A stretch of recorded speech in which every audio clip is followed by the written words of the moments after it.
सत्यस्य योनिं निहितं च सत्ये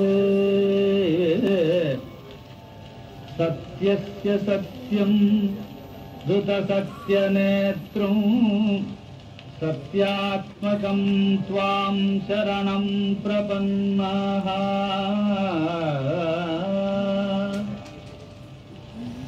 वाणी गुणानुकथने श्रवणो कथायां हस्तौ च कर्मसु मनस्तव पादयोर्नः स्मृत्यां शिरस्तव निवास जगत्प्रणामे दृष्टिस्ततां दर्शनेस्तु भवत्तनूनाम् नमो भगवते तस्मै कृष्णायाद्भुतकर्मणे रूपनाम विभेदेन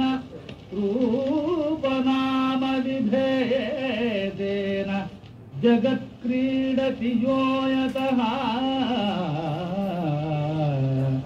ॐ शान्ति शान्ति शान्ति. Thank you everyone.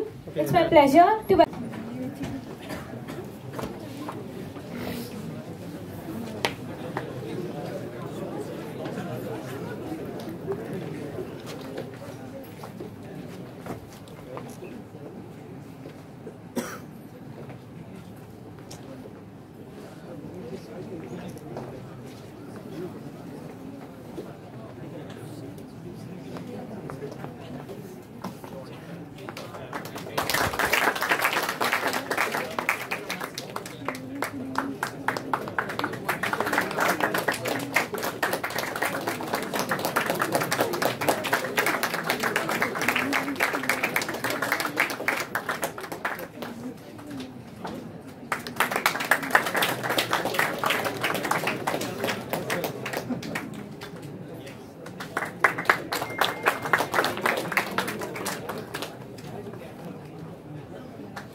I request Roshita and Srinivas to join the dignitaries on the dais.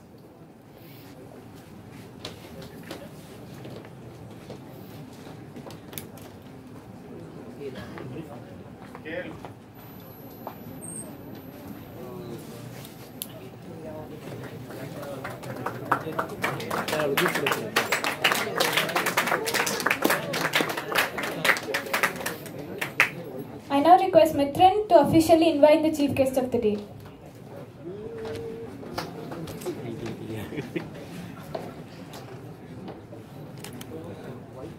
I'm sorry for the inconvenience. Just a second.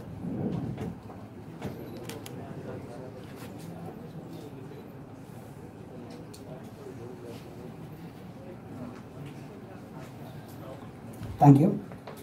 Ms. Shivapriya Sivakumar is a graduate in Commerce as well as in Hindi and a diploma holder in Aviation, Hospitality and Hotel Management. She has served Jet Airways for more than 10 years and then she started her career as a cabin crew member. Within 3 years, she became cabin crew in charge in the in-flight department. Later, she got promoted as a cabin crew supervisor as well as cabin crew member, as in the main member. In the year 2019, she founded Zeal Wings Academy and got into partnership with Aptech Aviation Academy and also took up the role of center head, academic in charge and faculty for the Pallavaram campus in Chennai. Ma'am, we really admire you and thank you for your presence here. Thank you, ma'am.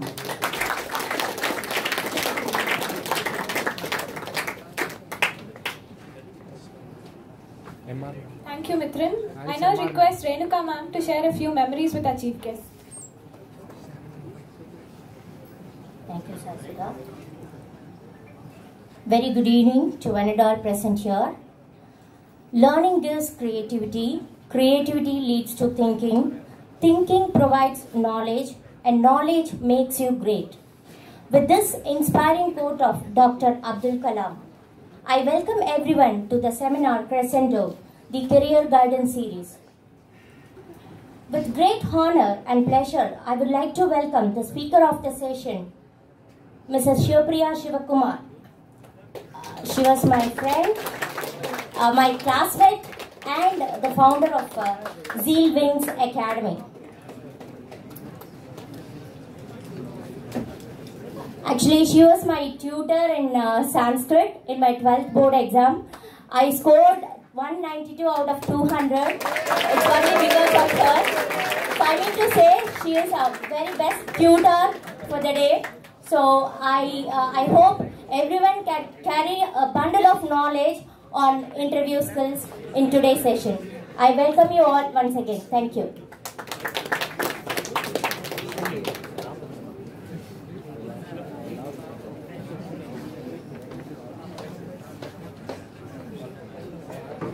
Thank you, Renuka ma'am. Shivapriya ma'am, now I request you to kindly begin with your seminar. Thank you, ma'am.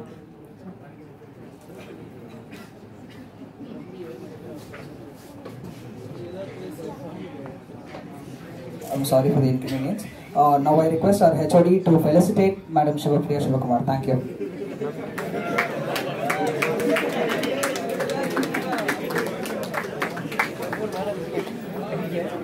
I request LA sir.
Lights off now.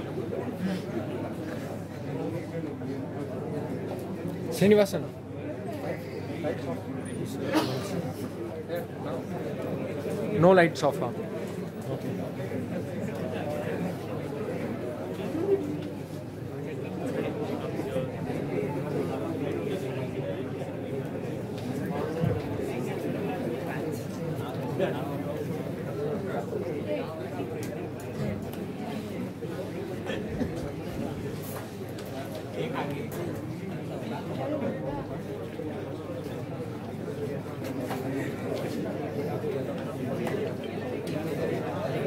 Good afternoon, everyone. Before starting my seminar, I would like to convey my heartfelt thanks to Mr. Jaideep sir and my dear friend Renuka for giving me the opportunity to stand in front of the enthusiastic crowd. Thank you so much. And I would like to start with a Sanskrit sloka, which talks about self-determination and never give up attitude. Sure.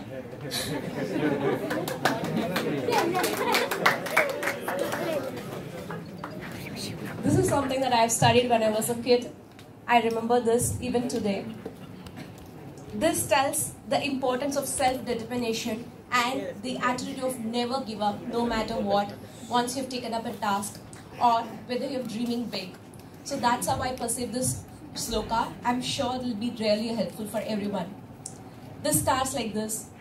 Prarabhyate na kalu vigna bayene nichaihi it talks about, the writer has talked about three kinds of people. They start with the kind of people like I would say the people who are weak-minded. They don't even dream big, or rather I would say they don't even think about starting a task because they know like there are going to be lots of problems or obstacles on the way. So before even starting up a task, they think, okay, it's not going to be our cup of tea, and they stop it. So these are the weak-minded people. They don't even dream big, or neither they have the enthusiasm to take up a task. And the writer talks about the mediocres. The mediocres are the one, they have the desire to take up a task. Like the writer says, prarabhya vighna vihitaha viramanti madhyaha. It means that the mediocres, they have started a task, but after going through the obstacles and the hindrances, they think it's not going to work out. They give up. Much before reaching the task, they just give up on the way. And what about the people who are the best class of people, or the ones who reach success? These are the people,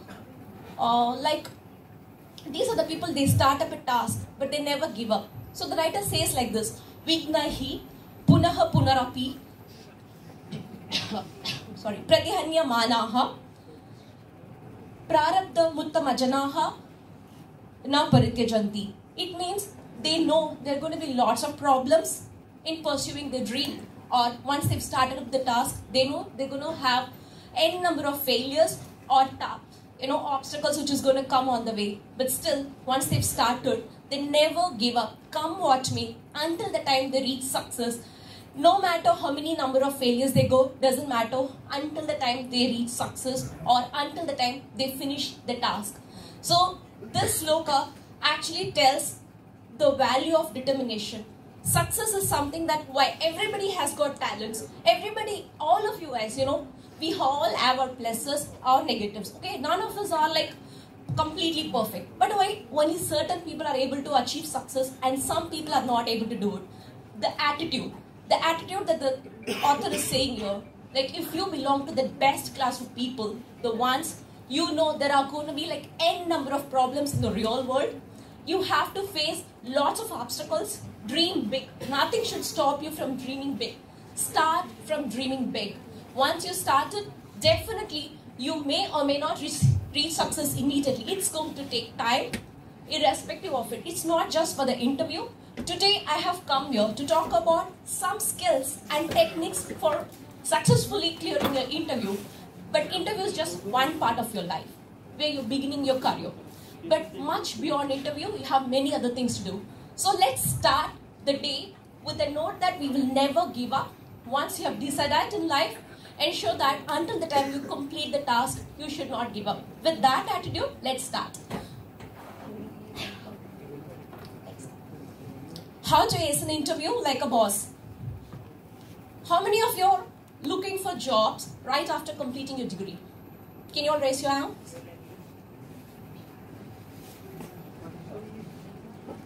Okay. How many of you pursue your higher studies? Okay. How many of you don't want to do anything? Who are those?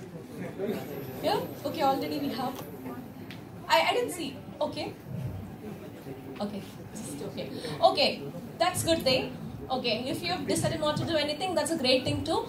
Okay. So whether you're going for higher studies or you're going for a job interview, in a way or the other, we all have to face interview everywhere, right? Like suppose you want to go for your MBA, you want to get into one of the bestest of these schools, definitely you're going to go to GD, interview, whatever it is. So today we are going to see the skills and techniques, certain skills and techniques that will definitely help you to get through the interview.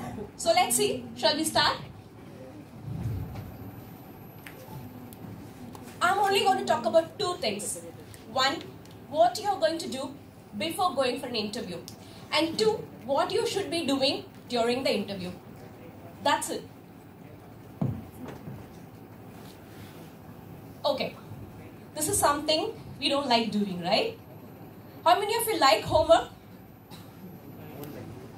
How many of you do not like homework?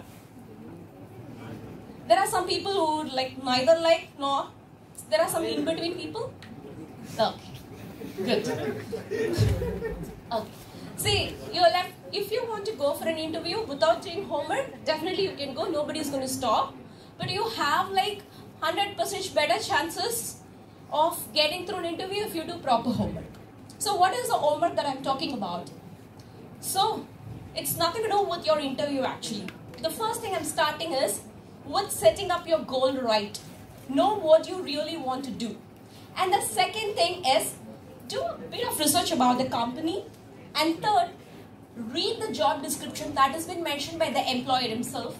And the fourth is practice your answers for the frequently asked questions. So we'll see a little bit in detail about each and every topic that's given here. Set your goal right. I would rather say this as know yourself better. How are you going to know yourself better? It's not just for the interview. You know, it is a good thing if you all have planned what I'm going to do, whether I'm going to become an entrepreneur, or I want to get into a job, or I want to join an MBA, or I have other, further studies in my mind. Whatever it is, but know yourself first. Start with. So today, when you all go home, take a A4 size sheet paper or take a chart paper and list down your strengths and weaknesses. I would say start with just 5 strengths of you, 5 core strengths that you believe that are your strengths. You have to be really honest, and it's only for you. So don't worry, you don't have to show to anybody, it's only for you. 5 strengths of you that you want to hold on to it, and you want to be like, you want to ensure that you have them forever. And next, write down 5 weaknesses. All of us have weaknesses, right? Is there anybody in this room who does not have weakness? Okay. So all of us have, see, we all have our own strengths and we all have our own weaknesses. So we got to be very true to ourselves. List down 5 weaknesses. The best point about is, when you identify what are your weaknesses, 90% of the problems gets defeated here. Like, when it comes to your negative points, negative qualities, the mere fact that I know what are my negatives, it will help me to get it off. You have to identify, acknowledge, accept it, then you think about overcoming them. So after you write 5 negative points, you come to a place, you also write how you're planning to overcome each and every negative points that you have mentioned. So clear? 5 strengths, 5 weaknesses. Then what else should I write? You should also set your goal right. First of all, ask yourself what you really want to do. Like, how many of you in this auditorium already is very much aware of what you want to do in life after the final year? Could you please raise your hands? Great. Super. The man at the last, the student at the last row, what exactly would you like to do? Super. You want to become an entrepreneur? Yes, ma'am. What about the other gentleman? Higher studies. Higher studies. Okay. Anybody else? In the front? Someone Business, ma'am. Business. Okay. Okay. Great. So if you're very clear about it, that's a good thing. So what you have to do is, you all have some idea about what to do right after the college. What you're planning to do after 5 years from now? Yes. No? Okay. So when you all go home today, you have to divide your goals into 3 categories. Write down your short-term goal, medium, mid-term goal, and your long-term goal. I would say your short-term should be, say, around 6 months to 1 year.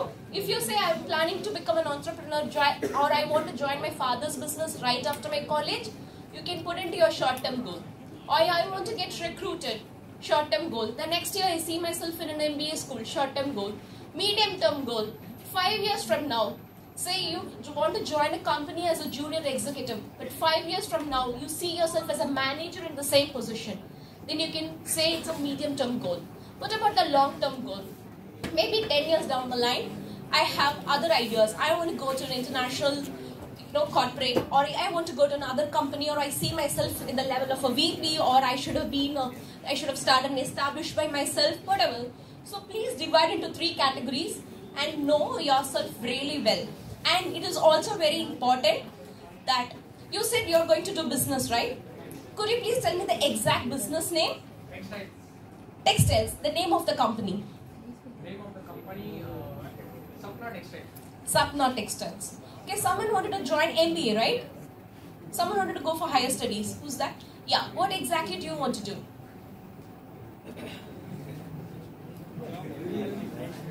MBA? In which college?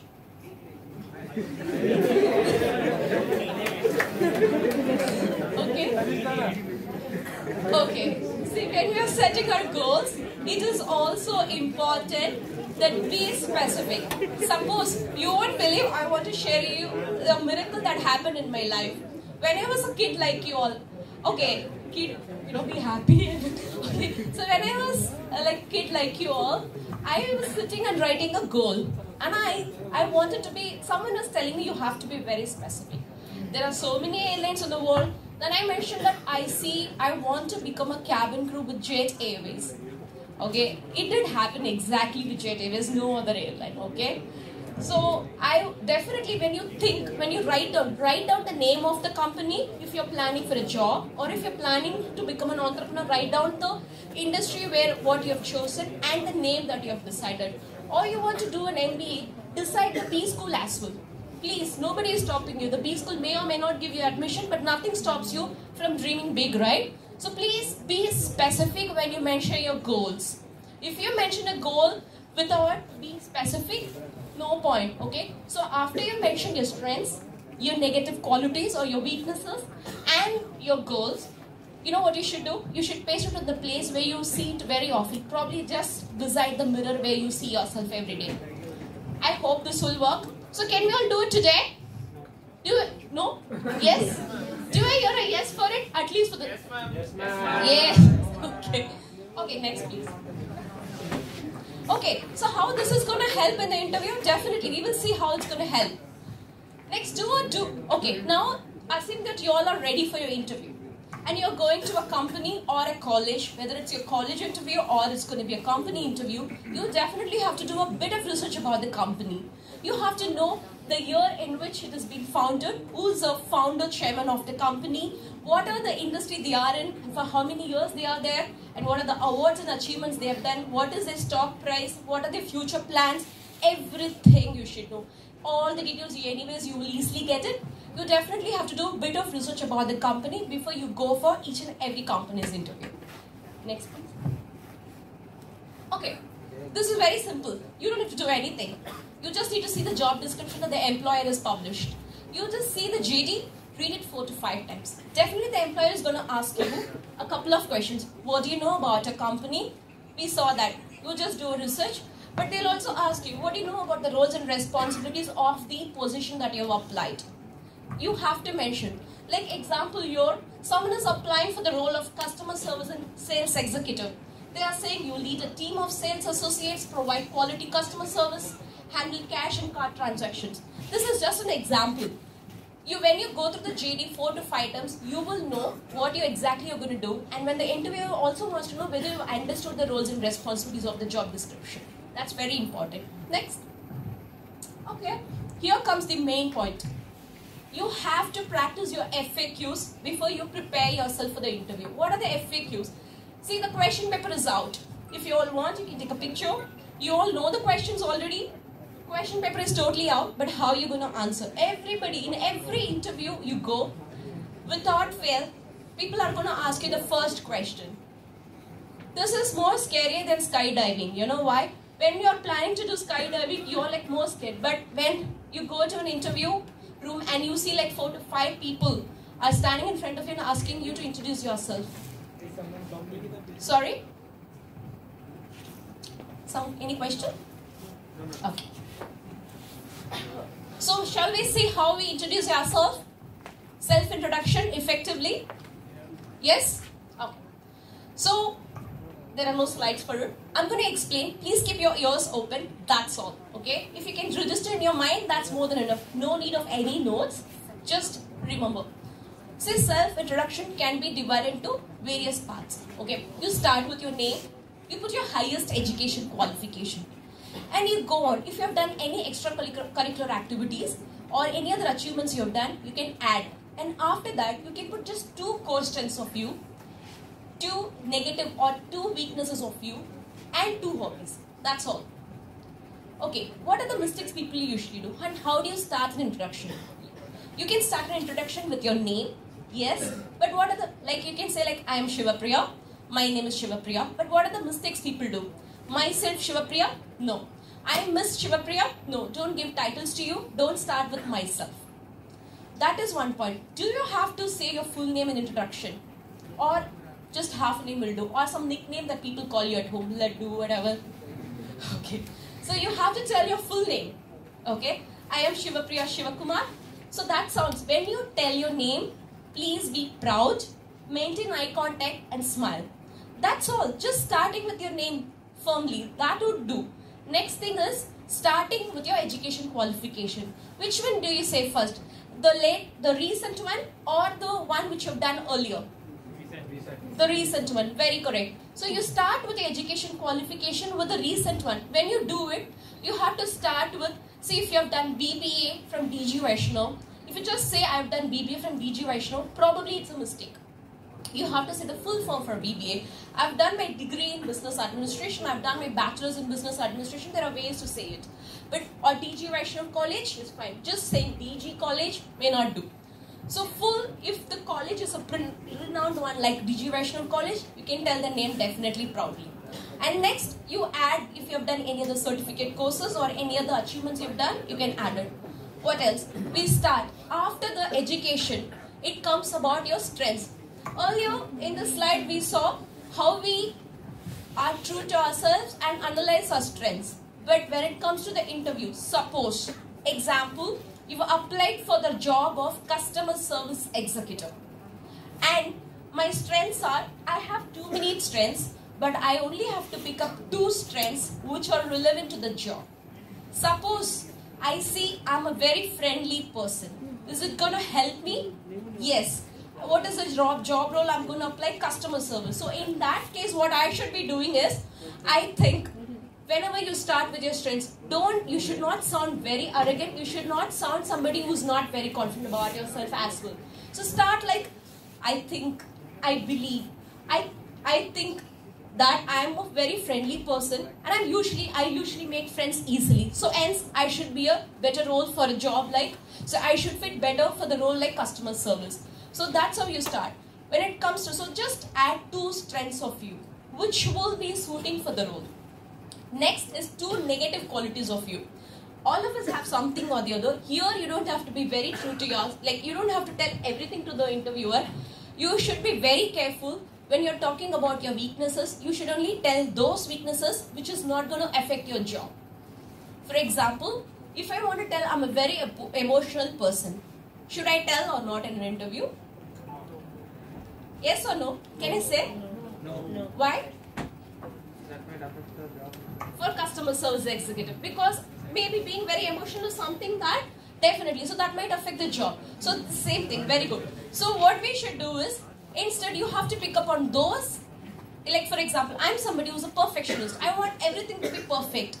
I have OCD towards perfection. I'm working on it. I'm trying to balance it out. This is how you put it across. You can tell your own positive qualities. Otherwise, it can be called a positive quality, but you put it across as a negative quality, you can do it. Okay? Now, hobbies. Whenever, anytime an interviewer or anybody is asking you, okay, they tell you, what are your hobbies? Never ever answer in just 1 or 2 words. Instead, you can give a full statement. You can start like, my hobbies are in my free time, in my pastime. So always start like that. Clear? So I'll summarize the introduction. You start with your name, the highest education qualification that you have done, any achievements you have done, your strengths, 2 strengths of yours, 2 negative qualities that you feel you need to work on, but still it is not going to affect the job, and just 2 hobbies. Clear enough? Okay. I know you all have finished your lunch. It's afternoon. Can you all get up for a second?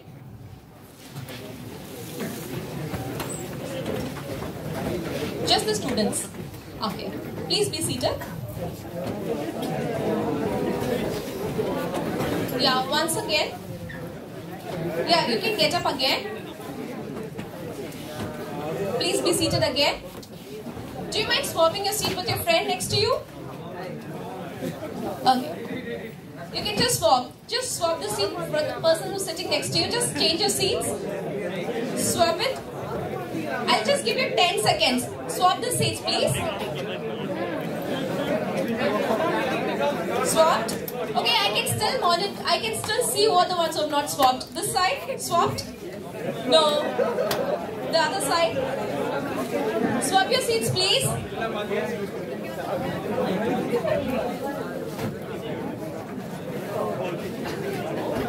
Done. Okay. Okay, fine. Thank you for being awake. So, shall we? You can watch a video. Maybe later on, we'll go with the next slide.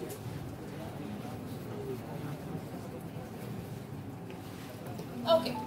So now that I was telling you what you should be doing before the interview, you definitely have to know yourself. Start with setting up a goal. Practice a bit for all the questions. Sorry, frequently asked questions I haven't finished. Yeah. Okay, so here we finish introduce yourself. Until the point 6, you already have answers. People might ask you these things separately as well, or people can ask you in the form of extempos. All of a sudden it's an extempo round. They can just ask you, please tell me your strengths, or your hobbies or whatever. It is not, they are not really interested in your hobby or whatever, but they just want to know how well you can deliver something spontaneously. What is your goal in life? And we will go on from the question, why should I hire you? This question, and why do you want to become like we mentioned it for aviation, but anyways, why do you want to become a customer service executive, or you the role that you have chosen? These two questions are one and the same. When somebody is asking you, why should I hire you? The interviewer is wanting to know, what are the qualities that you possess you think will suit the role? That's the question. It's just put in different ways. How do you answer this question? When we've been already evaluating ourselves enough, we should know some of our strengths which will suit the job. So you can say, for example, I've applied for a job in Indigo company. Okay, Indigo is known for on-time performance. Suppose if I'm a person and I'm very good at punctuality and I maintain my punctuality always, I can always associate myself with Indigo. I can say, my core strength is punctuality. Since I believe in being punctual, Indigo is a company who believes in on-time performance and don't waste anybody else's time. I hope a person like me will be the best candidate for Indigo. You can associate yourself with the role that you have applied. You get it? So come up with 2 points. Be ready for this question. Come up with any of the 2 points that you have not mentioned or you have mentioned in the introduction, but just go in deep and give examples and justify it as to why you're feeling. If you just say, I'm a very friendly person, so I'll know. You have to justify why do you think you're a friendly person? How do you think you're a friendly person? I think I'm a friendly person because wherever I go, I make friends easily, or I feel that I can engage with people easily, or even in my home, I feel I'm a person who's hospitable, because even at home, I'm very friendly. When I see strangers, I'm pretty hospitable with people around. You have to justify every quality that you've mentioned about yourself from your point of view.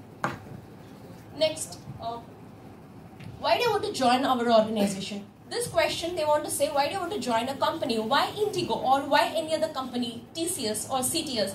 Why should you join my company? See, there are 2 types of companies. One could be the companies which are budding companies, which are just coming up. So high, did you know that it takes less than a fraction of a second to form first impression in the minds of the other person? Similarly, did you know that body language, that is a non-verbal communication, speaks 12.5 times louder than the verbal communication? So it doesn't matter how impressive is your resume, it doesn't matter how qualified you are, because the mere fact that you have been, suppose all of you are here for an interview and I am the interviewer here, all of you are equally qualified. That means you've already cleared 50% of the interview, correct? You've been shortlisted to come here and appear for an interview. That means all of you are almost one and the same in terms of qualification. But what else I'm going to expect now? Technical side is there, aptitude test is there, all of that is there. But what else we're going to check? The body language also speaks, it communicates more louder than what you all think. Yeah. you know what? Based on the research, body language mistakes are, for example, no eye contact, no proper smile, fidgeting, not a firm handshake, weak handshake, then like you can say like you're exaggerated nodding, so on so. So let's see one by one. The first one is about eye contact. See, naturally, what happens is, when someone is looking at you, you tend to look away. You know why? Because the brain starts to think the other person is scrutinizing you, and you become a bit self-conscious. And you tend to look away. Don't we all do this? Yes. So, what is the problem? It's natural, right? Then they should allow it, accept everybody as they are. Let them not be self-conscious. But the problem is, when you don't maintain eye contact, the interviewer gets an impression that you are not interested, or you are a person who's the very low self-esteem. So that is the problem. However, or you're not a very trustworthy. See, I'll give you an example. When you're lying, okay, our eyeball movement goes on the right side up, and when you're thinking, we think up. When you've forgotten something, you think up on the left side, okay, towards the left side. Your eyeballs go towards the left side up. When you're lying, probably it will go towards the right side. That is the natural. So when you're not maintaining eye contact, the other person may perceive you as somebody who's not very trustworthy. We don't want to be perceived like that, right, in an interview. So what should we do? We'll practice with someone we like the most, probably a friend, girlfriend, boyfriend, whomsoever you're comfortable with, okay? So, you know what we can do? Just look at the person sitting right beside you. Can you all do it? Okay. There is a difference between staring and eye contact, okay? You have to. Staring is scaring the other person. So how many of your friends have scared you actually now? Okay, now I have not seen you all look at each other. Can you look at each other at the person who's sitting next to you? Okay. Who's scaring you the most? Okay. Okay. So don't scare the other person. Be gentle. Okay. Okay, so that's a difference. So don't stare at the interviewer, please. So I'll give you all a tip. Say, assuming that you all have entered the interview panel and you see 4 to 5 people are seated there. And one person, say, one person is asking you a question. When you're answering back, look at the person who's asked you a question. Maintain eye contact. But at the same time, from time to time, you also have to maintain eye contact with the other people who are seated. Good enough? Okay. Next, fidgeting. Okay, this is again, the psychology comes here. What they see is, when you're really anxious or when you're like really stressed out, we tend to fidget with something or the other. People play with the hair, they touch the face or keep some pen in hand. You keep doing tick-tock, whatever, okay? Fidgeting is a natural way of releasing stress hormones. So hence, it's pretty natural. So in an interview, we are all anxious. We are nervous, we tend to fidget more. Correct? But what happens? What's wrong with that? Again, it's natural, right? But what happens when you fidget so much? The other person will perceive you as somebody who is not so self-confident or you've not prepared well. It's looking so obvious from your side. That is the body language that you're emitting to the other person. How do you control it? See, you can control it. Nothing. It's very easy. Just be aware. See your hands and keep it on your lap. If you're sitting, if you're standing, just hold it. Don't keep it anywhere else. See, keep your hands on the lap and keep it for positive gesture. Clear enough? Anything else? And you don't have to be too rigid. Relax. Next, please. Okay. Not smiling enough. Okay. So I'll ask you a question. Suppose if you have given 10,000, if you have lent 10,000 to a friend of yours, how sure are you that you'll get that money back? 0%. Okay. But suppose you smile at the person who's standing in front of you. How sure are you that the person will smile back at you? Even if the other person doesn't like you, just because you smiled at me, I'll smile back at you, right? Don't we do that? You know why we do this? Suppose someone slaps you, what do? Slap them back. You at least get the urge to slap them back, right? Similarly, when people smile, what happens is, there are mirror neurons in the brain cells. They get induced. They induce this reaction of smiling back. It's just like mirror casting. So you smile back at the people, whether you like him or not, you just smile back. This is only one thing. It is contagious as well. So they call it infectious, contagious or whatever. But still, I would say this is something you'll definitely get it back. And they also say, smile reduces blood pressure, reduces anxiety. Suppose you're going for an interview and very anxious and nervous. One thing you can do is smile to see how far you can reduce your anxiety and nervousness. Okay? So now, in an interview, when you don't smile, what happens? You will come across somebody who's not friendly, not approachable, or somebody who's always grumpy faced. Okay. So, can you all look at the other person who's sitting next to you and smile wide? I want to see. Everybody, even people who are sitting here. I know, conveniently you sat down there, right? Okay, smile. Can I see you all smile at the other person? How scary it is. No, I'm not seeing it. Okay, that's right. Nobody is ever used to smile? Yeah, that person. Good.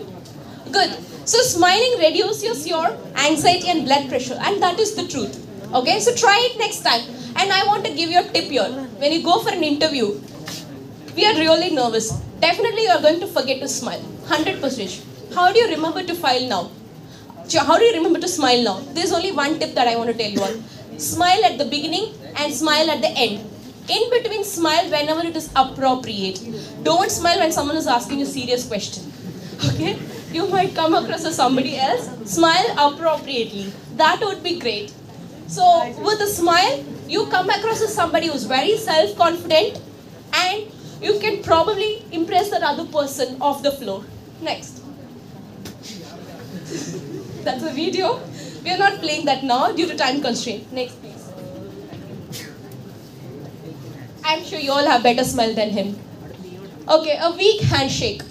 Okay, this is something I would say, not necessarily you have to give handshake everywhere, especially in India, and especially during the COVID times. But in spite of that, we learn about it, okay? See, there's nothing harm in learning the right techniques for handshake, right? See, handshake is something, it is conditional. There are some places where you don't have to give and some places where you can give.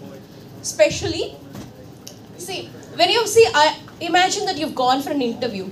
In between you and the interviewer, if you see a table or any object in between you and the other person, you don't have to offer a handshake. Because that is considered no. But when there's nothing in between you and the other person, you can offer handshake. Okay, that is rule number 1. What is the rule number 2? In India, or in countries like India, where we people are little traditional or little like conservative, when you see women, like especially for men this one, okay? You don't offer a handshake first to a woman in India. In abroad it's okay, anybody can offer, but in India, you don't offer, you can wait. If the woman offers, then you give handshake. Otherwise you don't offer. But between men, it's okay. You can definitely be the initiator. But women, it's your choice. If you don't feel like having handshake, it's fine. You can just do namaste and get done with that. But what is the other rule that I want to tell is, when you're giving handshake, how do you give it?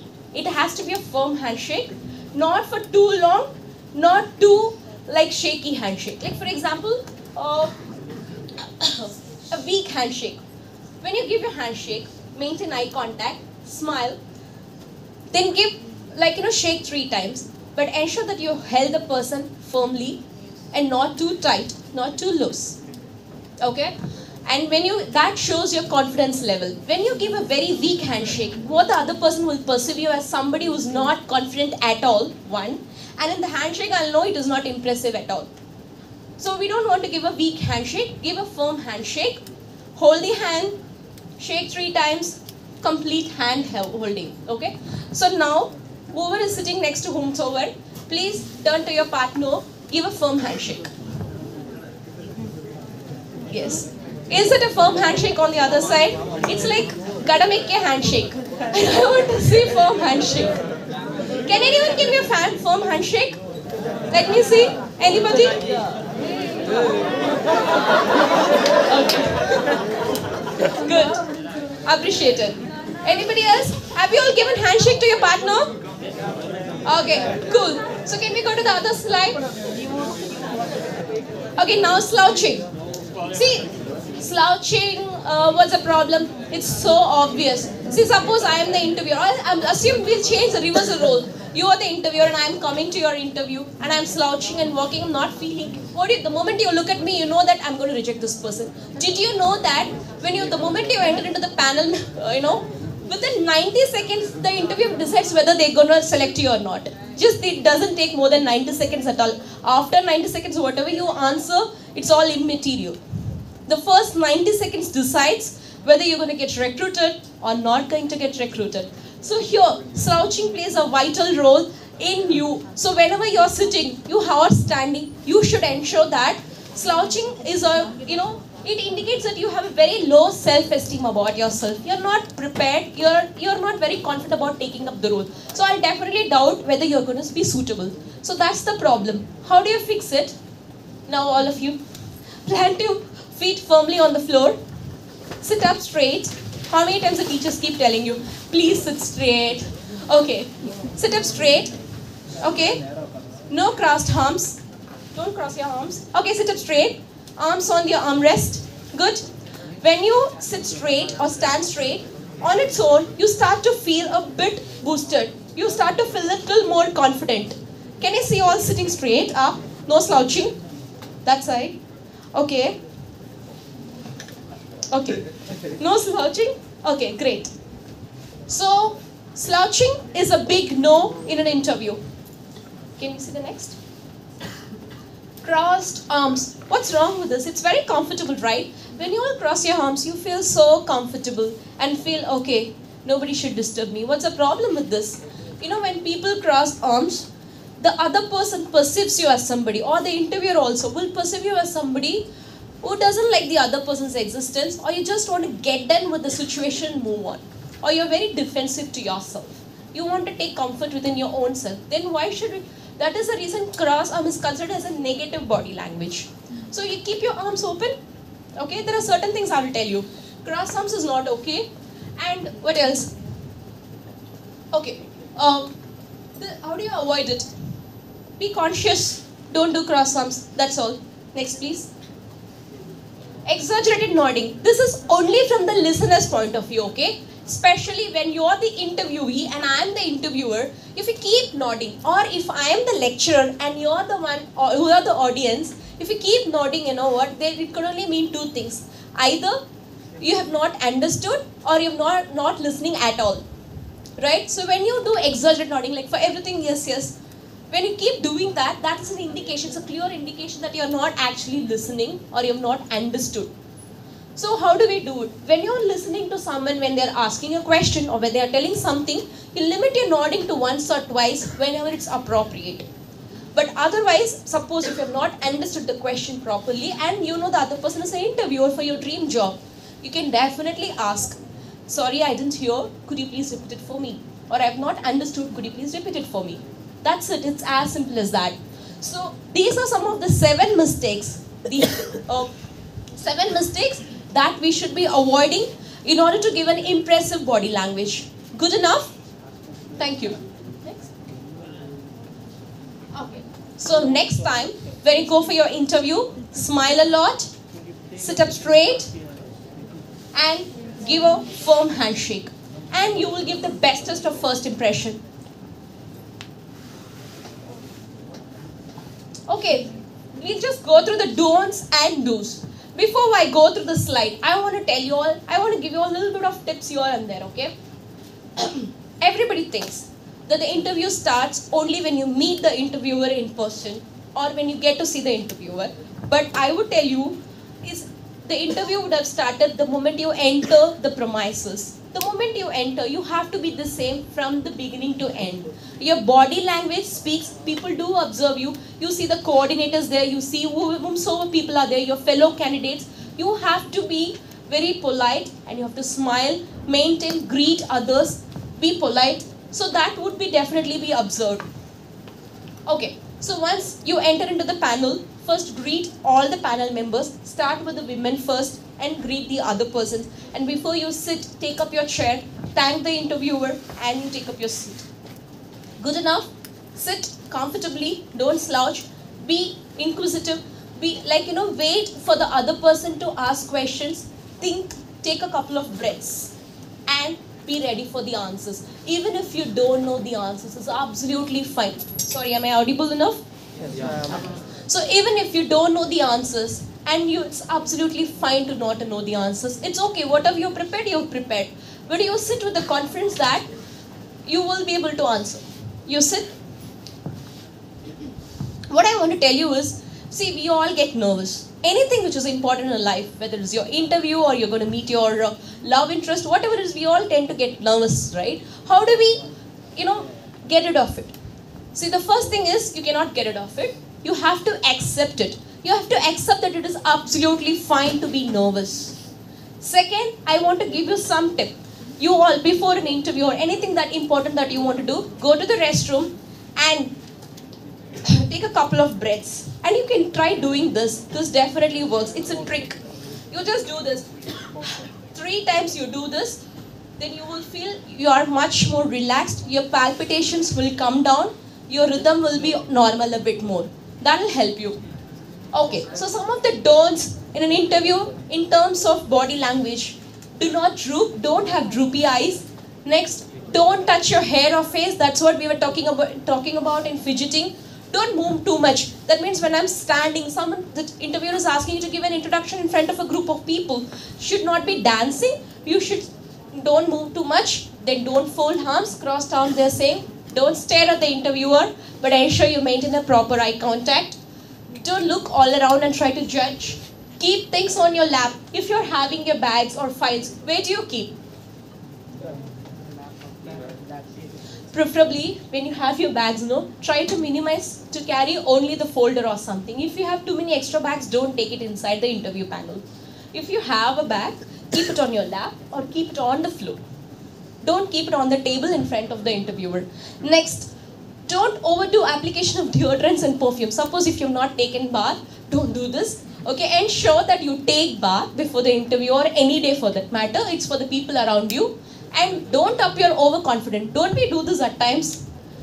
Okay. So you can appear confident, but don't appear overconfident. This is where I was telling, when you're giving an introduction also, I want to talk about myself, but I can't be telling, what, I'm so good at this, that, no, not like that. When you say, you can only say in a word. Be very choosy about what you're speaking. You can use right adjectives about yourself, but at the same time, you have to say in the most humble way possible. Like I said, I believe that I am a person who can do this. I've learned from so and so my experience, and I believe that I can do this. That's how you have to do. If you don't use such words, you will come across as somebody who's very arrogant or overconfident. Next, please. Choose. Yeah. Just appear confident. I accept yourself as you are. Next, consider your entrance. This is what I was talking about. The entrance is very important. The moment you enter into the interviewer, it is not just when the interview is starting. You have to behave yourself. You should always maintain your body language. Offer a pleasant handshake if it is needed. Maintain eye contact. Sit correctly. Listen carefully. Control your hands. Eye contact. Pay attention to your breathing. Maintain personal space. What do you mean by maintain personal space? When you're talking to the other person, especially the interviewer, don't go too close.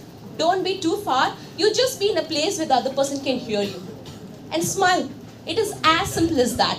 That is all. It is all about the non-verbal communication, which actually conveys 12.5 times more louder than what you're going to talk about yourself. Please remember all of them. Next, please. Okay. Okay, so far so good? Okay. See, now we will talk about something called how do you actually dress for an interview. See, I come from the aviation background. Here we do dress up a bit more than what normal people do. That is what the industry expects from us. But there are various kinds of jobs. Every job will not require the way we dress up. So what should we do here? In India, see, men, you have to definitely go in Western formals. But for women, you have two choices. If you go for non-aviation jobs or jobs where it doesn't require you to be like, Western formals. So you have to choose definitely only the formals, but you also have Indian formals for women. So we'll start with women first. Okay. See, for women, in India, we would say the suit, salwar kameez set, the complete set is a formal dress and a sari. Both are completely Indian formals. Okay, I'm wearing a dress, salwar suit or a sari. Am I done with it? No. The accessories do matter. The accessories like your earrings, your necklaces, your watch, your shoes, everything do matter. You should ensure that you don't overdo with anything, because you're not going for a wedding, you're going for an interview. It has to be, choose subtle colors, choose like earrings, just pair of pearl stud or whatever, just single stud, and choose sandals or formal shoes. Always go with the shoes or sandals which covers behind, like the one I'm wearing, that is at least formal. If it is not covering you behind this thing ankle, then it is informal. Okay, heels, no heels is your choice, but yeah, at least sandals which covers, so go for sandals or shoes. And what are the other accessories? Watch is very important. Many of you might have watches which are not formal, like pink color, blue color, green, or a different colors one. They're not formal at all. When it comes to watch, you can categorize them into two categories: leather or leather look-alike, and metal or metal look-alike. Okay, so metal watches. So metal, gold, silver, and rose gold watches are okay for women. And when it comes to the leather or the leather look-alike, brown, black. That's all. No other colors are allowed. What else? So when you're carrying your handbag also matters. Carry a neat, small handbag or a folder. That's it. And have a minimal makeup possible. Don't overdo with your makeup. Hair neatly tied up. Clear? Any doubt? Women? Girls? Do you have any doubt? Okay. Next for men, you all know, you all go in western formals, but may not be completely with blazer. Depends again, subject to the job that you're going. You can wear your formal trousers. Preferably go for light colors, white shirt or something like that, or any light colors. Black trousers or navy blue trousers will do. That's all. Very simple. No makeup. But it doesn't mean you don't have to shave and go. Completely shave. Complete haircut. No box haircut. If possible, gel up your hair. Have a good haircut. Do shaving. Then go for the interview. When it comes to your shoes, only the black color shoes. What color of the socks do you have to choose? Any idea how do you select your color of the socks? Sorry? Matching with a belt. Okay. What color of the belt? How do you match it? Brown or black according to the socks. Okay. The color of the socks should match your color. Should match the color of the trousers, not the belt. Okay? It should match the trousers. Suppose you are wearing navy blue trousers, go for the navy blue socks, but not the ankle length. Little higher than that. Okay? So go for navy blue trousers, navy blue socks. Black trousers, then black socks. Belt, it should be black. Okay? Depends. Suppose you're going for dark color. So that's it. It is that simple. Watch again, even for men. Metal watch or leather look-alike watch. Metal watch, only the silver or gold. Leather watch or leather look-alike, only the brown or black, and complete formal watch. If you're wearing your Apple Watch, your other smart watches, it's absolutely fine. But shaving, many people don't do, right? How many of you don't like shaving? Okay. On the day of interview, suddenly you decide to shave. What happens? Sorry? You don't shave. So suppose you plan to go for an interview and you have to shave the previous day, or on the day of interview you should shave, not on the previous day. Then what happens? You may not be able to look at your own self on the mirror, right? Okay, please from time to time try shaving and show your face to the people who are around you so that you get a little comfortable with that. Okay, because for interviews, definitely whether it's MBA interview or your interview for job, you definitely have to shave. Clear with that? Good. Because we are no more 15 years or 12 years old, right? Next. So that, yeah, we covered that. So you can see, we totally covered that. So that's about the dress code. So we've seen what you do before the interview and what you should be doing during the interview. We emphasized on a little bit about body language. Next, please. We've done that. Okay. So, do we have time, Renu? Yes. 5 more minutes, correct? We have time. Okay.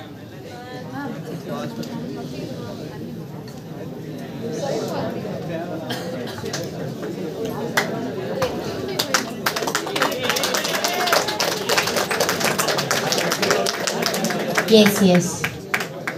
It's not the end of a session. Kindly wait. Just a break for 2 minutes. Guys, just 5 more minutes. Session with that. The story goes like that.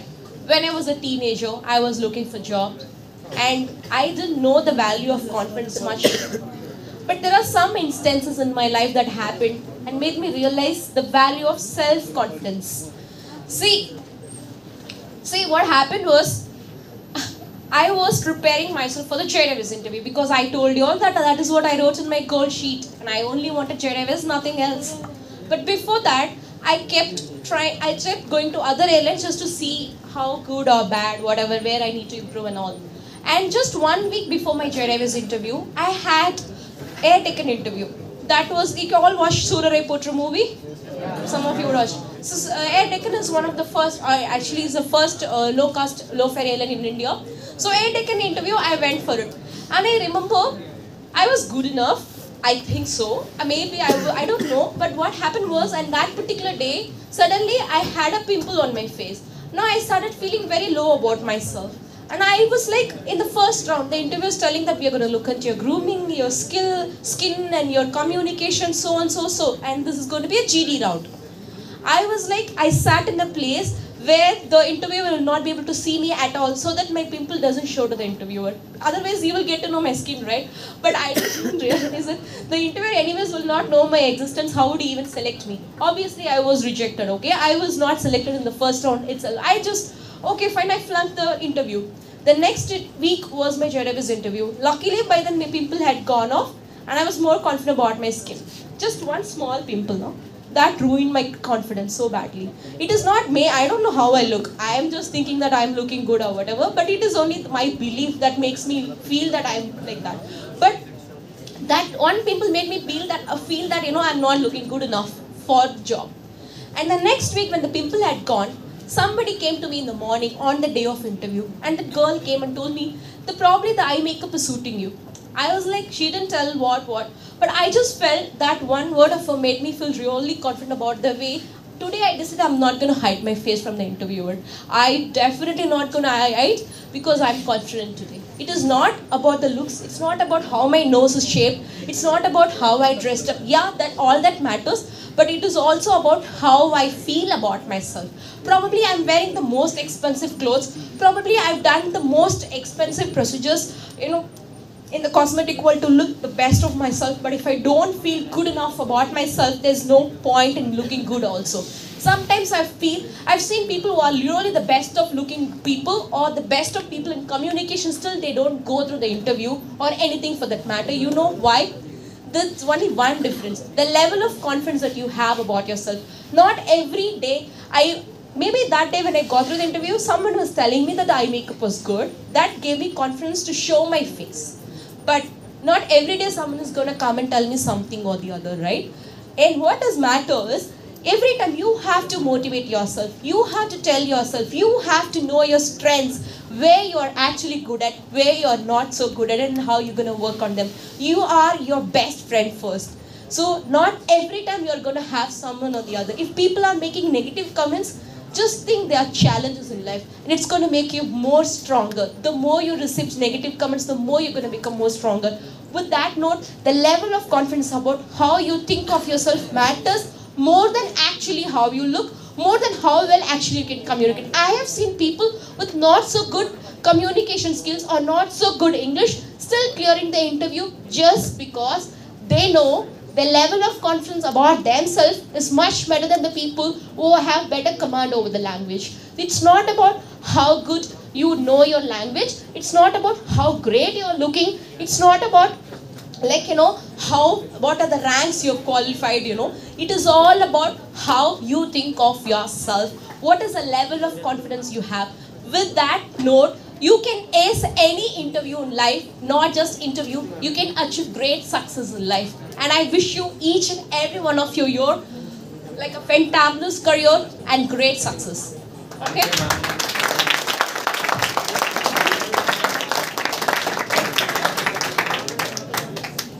Okay.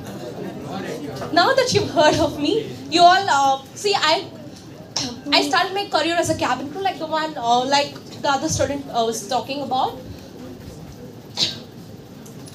I became a cabin crew supervisor, check crew, and cabin crew manager. All that I could become with Jet Airways. I was operating on both domestic and international routes for 10 years and plus. Now after that, I always wanted to become an entrepreneur. Also, I wanted to become a teacher. Both are my, like, now I could do both.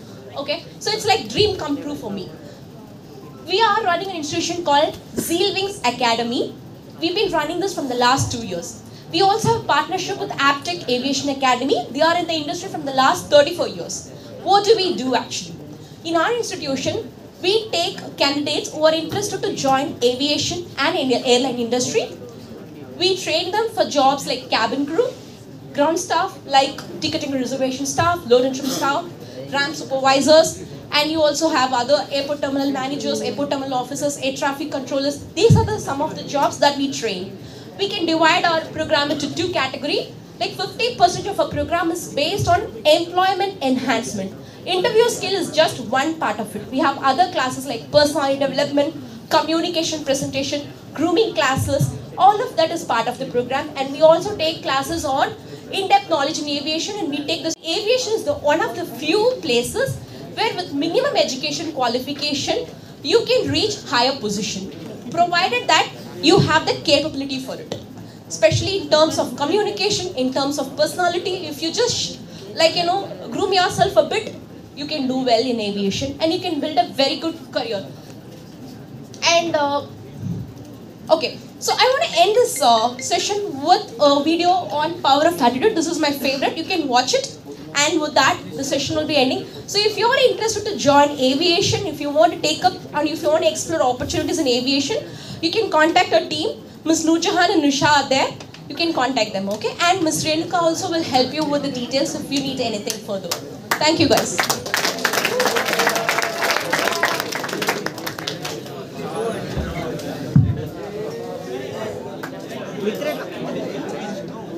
Mitrana, Anna, video.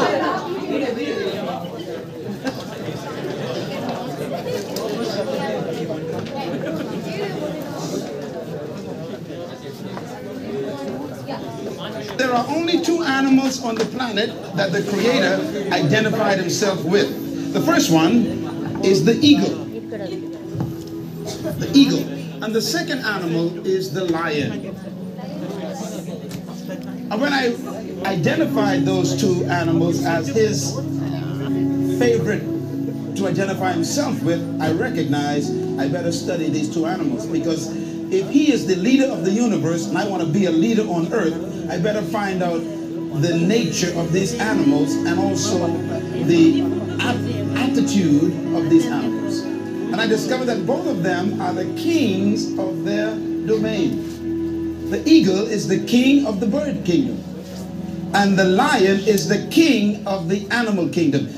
But let's talk a little bit about the lion. The lion has what I call the spirit of leadership. And this word spirit here is referring to attitude.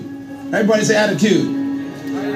A leader has an attitude that makes him or her different from followers. Now, the lion is the king of the jungle, but the lion to me is a great source of encouragement to all of us. I want you to write this down. Remember this as long as you live. Number one, the lion is not the tallest animal in the jungle. Number two, the lion is not the largest animal in the jungle. Number three, the lion is not the heaviest animal in the jungle. Number four, the lion is not the smartest animal or the most intelligent animal in the jungle. And yet, when he shows up, they all run away. Well, here's one of my favorite quotes that I put in my books, and I believe it really brings home the point. An army of sheep led by a lion will always defeat an army of lions led by a sheep. And the answers to that dilemma is this: because leadership can transform cowards into violent warriors. The right kind of leadership can transform a timid into bold people who are fearless. Leadership is that powerful. Leadership can walk into a camp of depressed people, and in 20 minutes they are turned on into unbelievable, powerful armies. Because leadership determines everything. The lion is the king of the jungle because of one word: attitude. Everybody say attitude. Write it down. Attitude. The lion has a different attitude that makes every animal afraid of him. Now, we don't want to lead by fear, but it does take respect for you to become a leader. When I use the word fear in the jungle, we're talking about respect. The elephant respects the lion. The hyenas respect the lion. The giraffes, they respect the lion. What makes these massive animals respect such a small cat? The attitude is the difference. For example, a lion will see an elephant, and the thing that comes to his mind, one word: lunch. I can eat this thing. And he acts the way he thinks. Now here's another amazing mystery. The elephant is larger, bigger, stronger, more powerful, heavier, and more intelligent. And yet when the elephant sees the lion, one word comes to mind: eater. Attitude is a product of belief. You cannot have an attitude beyond your belief. So it is really, we are happy to have you here, Shiva. Thank you.